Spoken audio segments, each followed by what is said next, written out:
18절 말씀입니다. 예레미야서 17장 12절부터 18절. 저 여러분이 한 절씩 교독하고 마지막 절 함께 읽으면 좋겠습니다.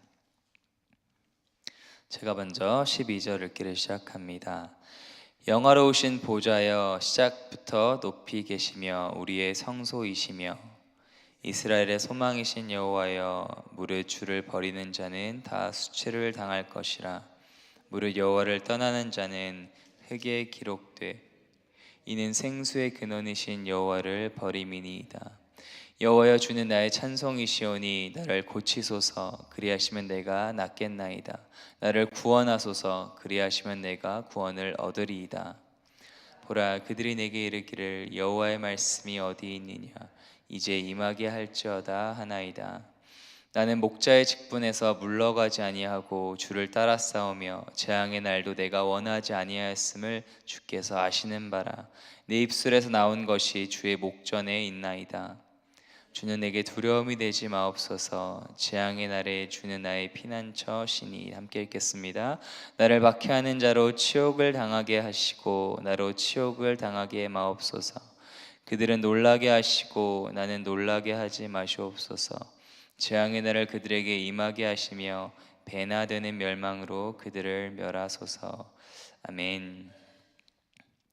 성경은 두 종류의 사람이 있다고 말씀합니다. 복 있는 사람, 그리고 복 없는 사람입니다. 여러분은 복 있는 사람입니까? 복 없는 사람입니까?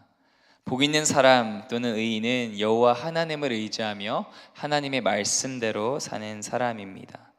반면에 복 없는 사람 또는 악인은 사람을 의지하며 자기 뜻대로 사는 사람입니다. 의인의 결말은 시냇가에 심은 나무처럼 열매 맺는 축복과 형통이지만 악인의 결말은 바람에 나는 겨와 광야와 같은 저주와 망함입니다. 이렇게 성경이 축복과 저주의 길이 우리 앞에 분명하게 놓여져 있고 우리가 선택할 수 있다고 얘기한다면 모든 사람이 축복의 길을 선택하지 않을까요? 왜 저주의 길을 택하는 사람들이 있을까요? 어제 본문 9절 말씀이 그 이유를 말해줍니다. 만물보다 거짓되고 심히 부패한 것은 마음이라. 많은 사람들이 하나님의 축복이 있는 길이 무엇인지를 알매도 불구하고 저주의 길을 가는 것, 그것은 바로 우리의 마음이 심히 거짓되고 부패했기 때문이라고 성경은 진단하고 있습니다. 어떻게 거짓되고 부패한 우리 마음을 고칠 수 있을까요? 우리의 거짓되고 부패한 모습을 계속 묵상하며 이러면 안 돼, 나는 부패하면 안 돼, 거짓되면 안 돼, 이거는 죄된 모습이야, 이렇게 노력하고 선포하는 것일까요? 예레미야 선지자는 하나님의 크심과 거룩하심을 바라보았습니다. 12절 13절 말씀. 영화로우신 보좌여, 시작부터 높이 계시며 우리의 성소이시며 이스라엘의 소망이신 여호와여, 무릇 주를 버리는 자는 다 수치를 당할 것이라.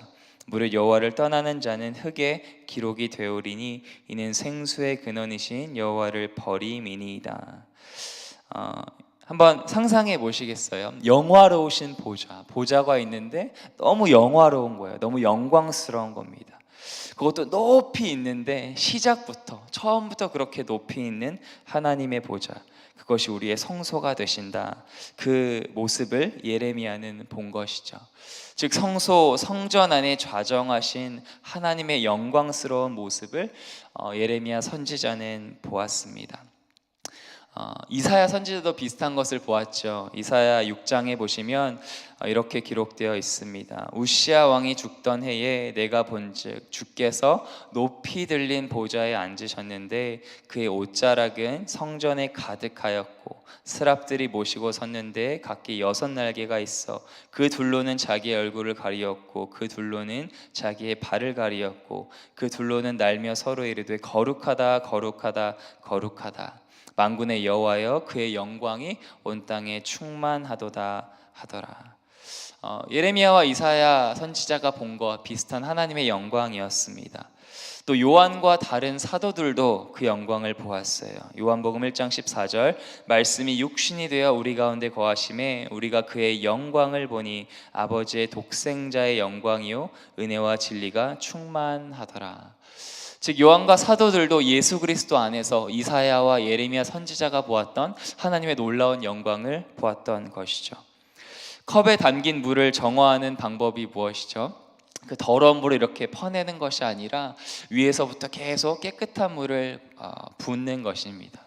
그러면 자연스럽게 그 더러운 물이 깨끗하게 정화가 되죠.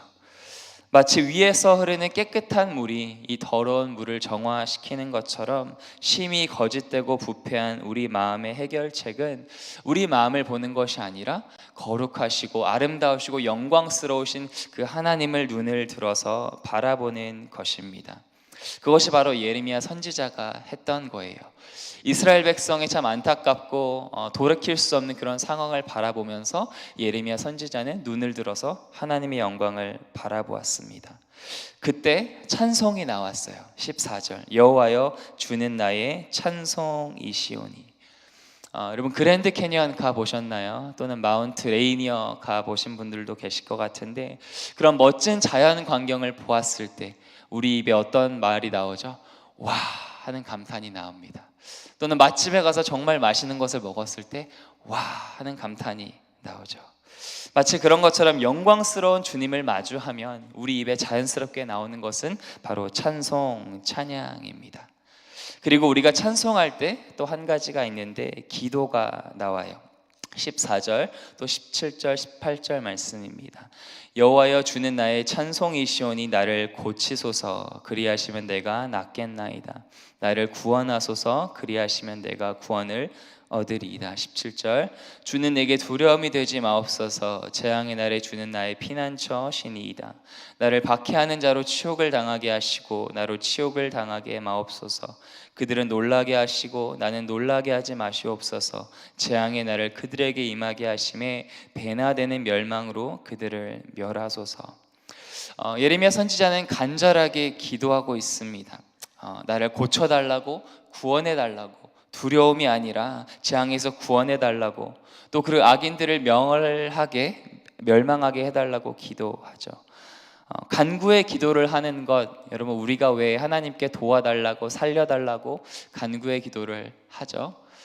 그것은 바로 나의 진정한 도움이 어디서 오는지를 알기 때문일 것입니다. 내가 돈이 필요한데 돈 없는 사람한테 가서 돈 달라고 하지 않겠죠. 그 사람한테 가서 돈 좀 빌려줘, 돈 좀 줘, 도와줘 하는 것은 그 사람이 돈이 있는 것 또는 나를 도와줄 수 있다는 것을 알기 때문입니다. 시편 기자가 이것을 잘 알고 이렇게 고백했죠. 시편 121편 내가 산을 향하여 눈을 들리라. 나의 도움이 어디서 올까? 나의 도움은 천지를 지으신 여호와에게서로다.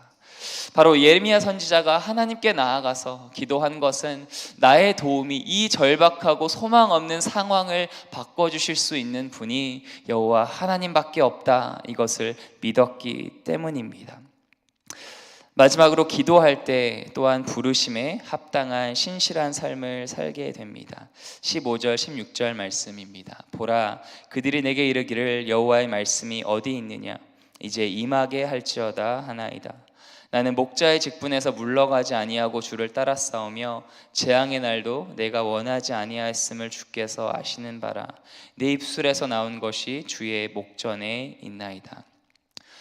여러분 예레미야 선지자의 삶을 한번 묵상해 보면 정말 그보다 어려운 삶이 있었을까 생각하게 됩니다.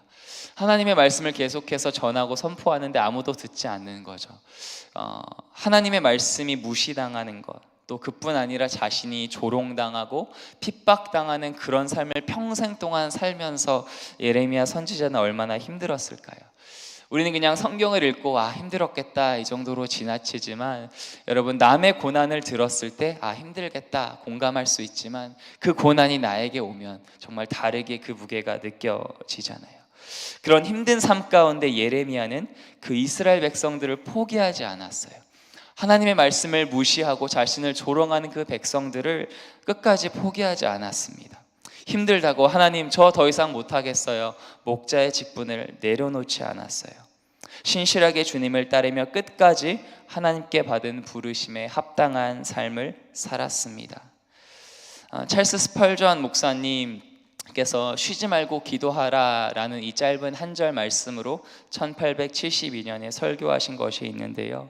제가 예전에 말씀을 준비하다가 그 설교문을 읽고 큰 은혜와 도전을 받았던 기억이 있습니다. 그 한 대목의 목사님께서 이렇게 말씀하세요. 쉬지 말고 기도하라. 이것이 어떤 의미이고 또 어떻게 그렇게 쉬지 말고 기도할 수 있을까라는 것을 몇 가지를 얘기하시는데 그중 마지막 한 가지가 이것입니다.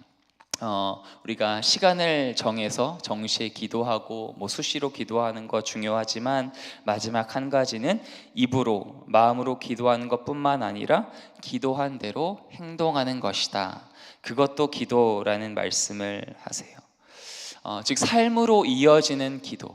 즉 내가 어떤 것을 기도했다면 그냥 거기서 멈추는 것이 아니라 그 기도대로 내가 사는 것, 바로 그것이 쉬지 않고 기도하는 방법이다라는 말씀을 하셨어요. 예레미야는 자신이 원하는 것이 다 이루어지지 않아도, 모든 것이 이해되지 않아도 하나님의 뜻을 신뢰하며 기도하는 삶을 살았습니다. 선지자 목사로서의 자신의 자리를 지킴으로 그래서 쉬지 않고 기도하는 삶을 살았습니다. 말씀을 마무리하겠습니다. 저와 여러분도 예레미야 선지자처럼 그 이스라엘 백성들에게 하나님의 말씀을 전하는 그 자리는 아니지만 가정과 또 직장과 또 교회 가운데 하나님께서 저와 여러분에게 주신 자리가 있는 줄로 믿습니다. 그 자리를 오늘 하루 또 신실하게 잘 지켜내기를 간절히 소원합니다. 이를 위해서 우리에게 필요한 것이 뭐죠? 여러 가지 오늘 말씀에 나온 단어들 몇 가지만 살펴보면 하나님은 나의 소망, 생수의 근원, 찬송, 치유, 구원, 피난처가 되신다고 말씀합니다. 그 크신 주님을 바라보았으면 좋겠습니다. 그 주님을 찬송하고 기도하면서 정말 오늘 하루 우리가 구하거나 생각하는 것보다 더 넘치도록 역사하시는 그 주님의 은혜가 오늘 하루 저와 여러분의 삶에 함께 하시기를 간절히 축복합니다.